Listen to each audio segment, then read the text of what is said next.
من میخوام از شما که همین حدیث شما خوب درک کنید و بعد درک کردن به فرزندهای خود برده رسانید. چی میگه پیغمبر؟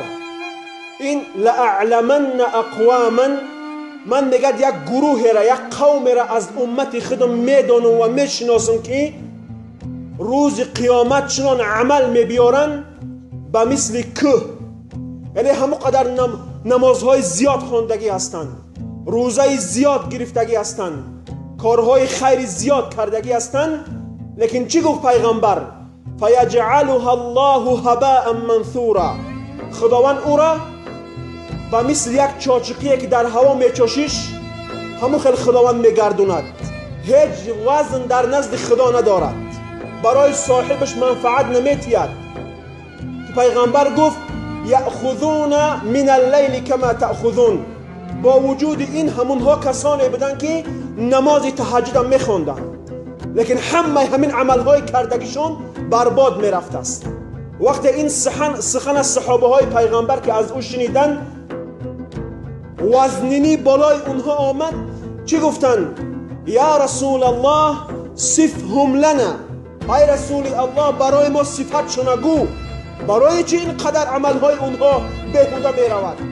پیغمبر چی گفت؟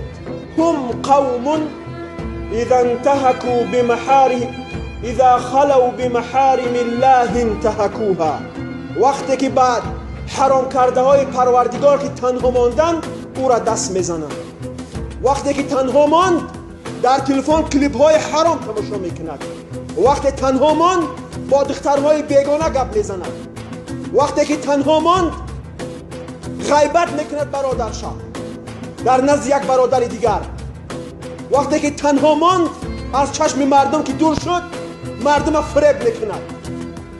به سبب این که در تنهایی قدر خدا را نمیدانستند، عملهای ظاهری که اونها انجام میدادند همه او برباد میرفت است.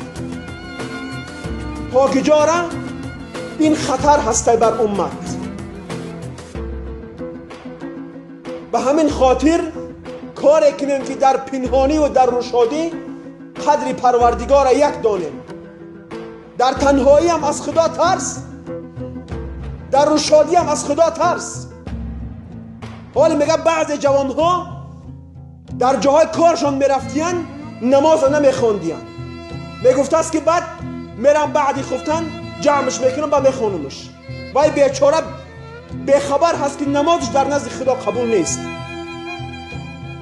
یا اینکه در درو میروند، بعضی موی سفیدا من شنیدم که در درو نماز نمیخوانند، یا که چنان نماز عصر تأخیر میکردین که افتاو نشسته است با میخوندین شب.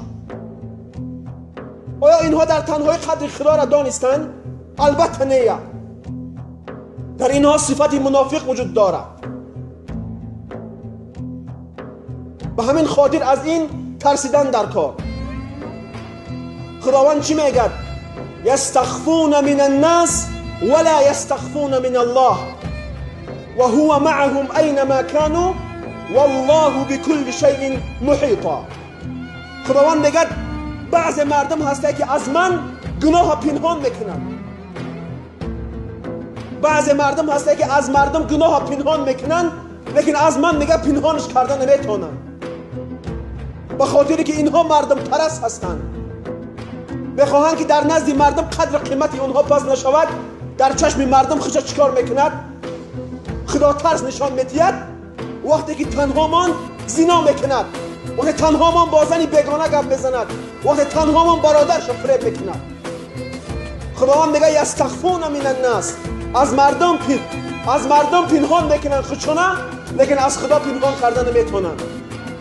والله بكل شيء محیطا، پروردگار به همه عملهای شما احاطه کردگی است.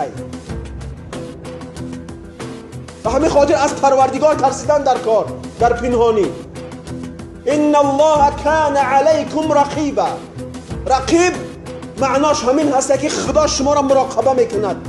هر کجایی که قدم بزنید، هر کجایی که میروید، خدا شما را میبیند و میداند، از عملهای شما آگاه است. حاضر همه جا اگر یک کامera موندگی باشد، همه قدر همه با نازکی اوقات میخورد.